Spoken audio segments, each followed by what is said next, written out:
Hello everyone, welcome to the Sock Shortys series. My name is Denise, and in today's class I am going to teach you how to knit a stretchy long-tail cast-on. A long-tail cast-on is the most commonly used cast-on for sock knitting as well as knitting in general, and also tends to be the one that can be knit a little too tightly. As many of you who have knit this cast on know, you go to try on your sock and it won't always come up over your ankle, or you get it over your ankle, but then it's too tight around the leg and looks overstretched. So in today's class, I am going to show you two different ways to do the long tail cast on. One is going to be having the yarn in one hand, and the other, you're going to have the yarn in each hand, one strand in each hand. So a one-handed method and a two-handed method. Hopefully one of those will be able to help you make sure that that cast on edge is nice and loose and flexible and will help your socks to fit that much better. So let's jump right in. One more thing before we start. I know I'm going to get a question about casting on over 2 needles. That is an option that you can use, but what I would suggest if you're knitting your socks on, for example, a 2.25 millimeter needle, I would suggest going down almost 2 needle sizes and then holding 2 together. The reason for that, if you're holding 2 needles together of the same size that you need for your pattern, the edge can be almost too big. It will be stretchy and it will give you that room and the give between the stitches, but it can look A, a little bit sloppy, and B, it can also look a little flared when your sock is not stretched. And I'm going to show you that once I start the demo. So the top edge can just have a slight flare right around the top. Is that a big deal? No. Will you see it when you're wearing your socks? No. Can you do it over 2 needles? Yes. But it's just, this is where you have the opportunity or the option to fine-tune your knitting. That is the purpose of this class. So if that is the method that you've been using, there is no right or wrong way, and if it works for you, please continue to use it. I am just here to provide you with another option, or 2 options. So, okay, let's jump in. Before I start with the actual demo, I just want to show you what this edge looks like up close. So here it is relaxed. I just pulled this out of my little bag of socks, and when I stretch it, look at how much give that has. It springs right back. The edge is clean and very well defined. There are no elongated stitches, no overly large stitches, any stitches that look tight. But again, this edge is super, super stretchy. Okay, and the 2 methods that I'm going to show you, okay, are going to help you achieve an edge that looks like this. Here is another sock. This one's a little bit more loved, has been worn even more. But again, even after many wearings, that edge still springs right back. Super duper stretchy, but this is what you're going for. This is what you're aiming for, that really stretchy cast on edge, but without, you want the stretchy cast on edge and you don't want those super duper tight stitches. You want these stitches to be well defined and very stretchy. Okay, so let's jump right in.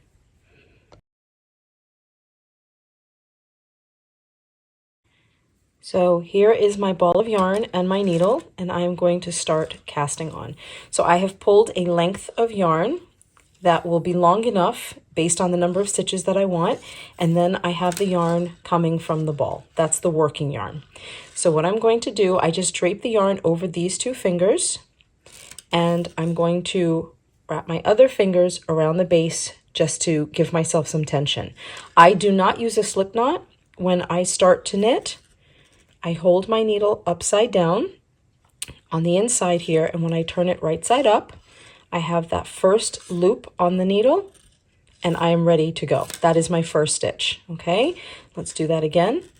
I have my needle upside down. When I turn it right side up, I am ready to go.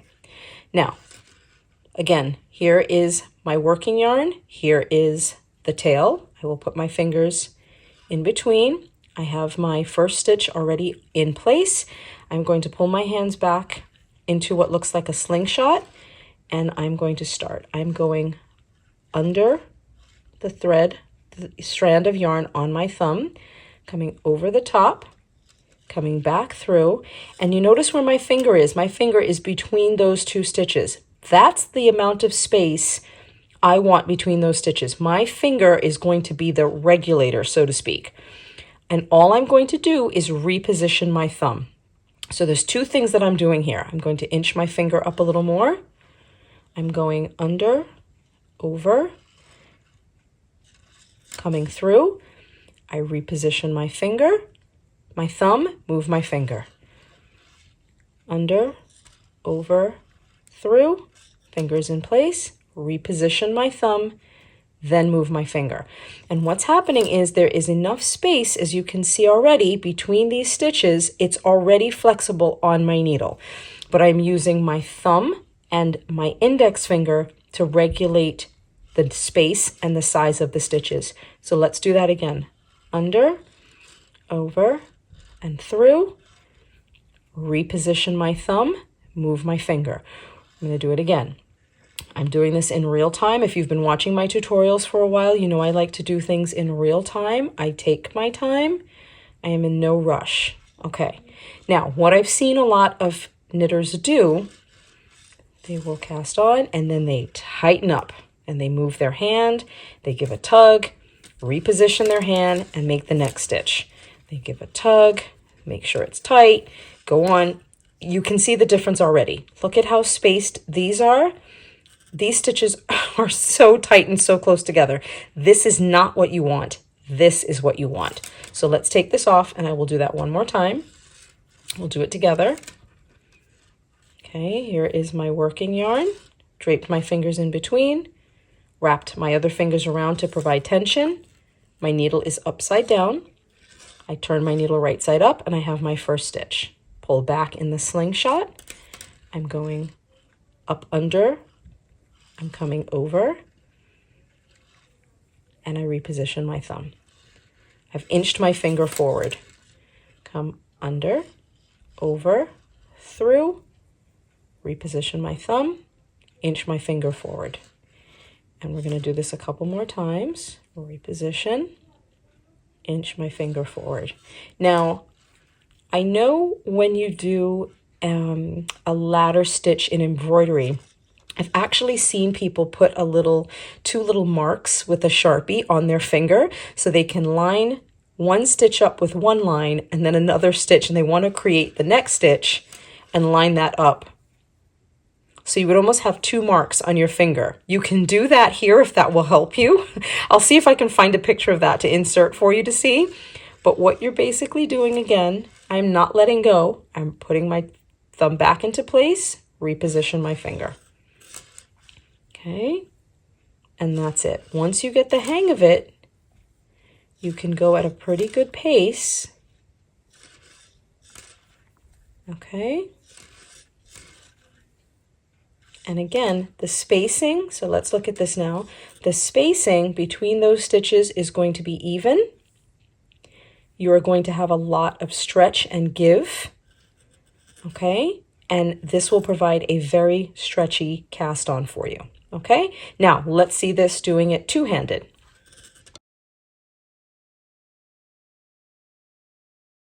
So because you're manipulating now, what we're going to be doing is holding the yarn in each hand. So I'm going to have the working yarn in my right hand and the tail in my left. But this is the only time I'm going to use a slip knot because I do need a slightly stronger anchor to keep that stitch on the needle. Okay, so here we go. Is it a problem to use a slip knot? Absolutely not. I just learned very early in my knitting career, if you want to call it that there is really no need for that slip knot when you first start, unless there's a specific technique, which is like what we're doing now, where it will come in a little bit more handy. So I have got the slip knot now on my needle. I'm going to put my thumb right here in the same position it was before, and I've got my finger here. So what I'm going to do is just hold on to that slip knot. I'm going under, wrap this around, come through, and put my thumb back into position. Under, around, through, put my thumb back into position. Under, around, through, put my thumb back into position. Now, I know how to do this method, but I'm not going to lie. I'm going to be completely honest. It's not my go-to, but what it does, especially for me, is it makes my stitches even more loose on the needle. So if you find that doing it the one-handed method is a little too tight, you can't really break yourself of the habit, try doing it this way because it forces you to slow down and it will increase that spacing on your needle. Okay, so I'm going here, coming around, and then through. And I'm kind of holding the stitch in place with my index finger. So under, around, under, and through. Under, around, back under, and through. And I'm just repositioning my thumb. Again, my stitches are really loose. The spacing is relatively consistent. And as you can see, it's even stretchier than doing it the one-handed method. This is just another option for you. Let's do a couple more together. So I'm going under, holding the needle, around, holding the needle, back under, and reposition my thumb. Under, around, back under, reposition my thumb. Okay? And there we go. Let's do one or two more, just so you can see it. Trick to any technique, whether it's sock knitting or any sort of knitting, is just don't rush. Okay, there we have it. And there is your two-handed method of doing a long tail cast on that provides even more stretch. Now, even though some of these stitches may look a little bit uneven, that will even they look uneven now, but it will even itself out once you've actually started your sock.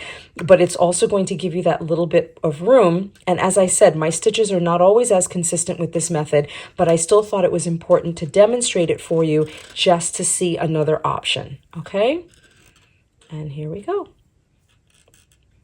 Let's do one or two more. There we go. I hope you enjoyed seeing this method also, and I hope one of these two will work for you. And there you have it. 2 ways to do a long tail cast on that will add a little bit more stretch, a little bit more give, space between the stitches, and will also enable your sock edge to fit that much better, as well as aesthetically just looking fresh and clean and crisp. I hope that you enjoyed this tutorial today. Thank you so much for joining me and for joining the Sock Shorties series. I will see you all again very soon. Happy sock knitting, everyone. Bye.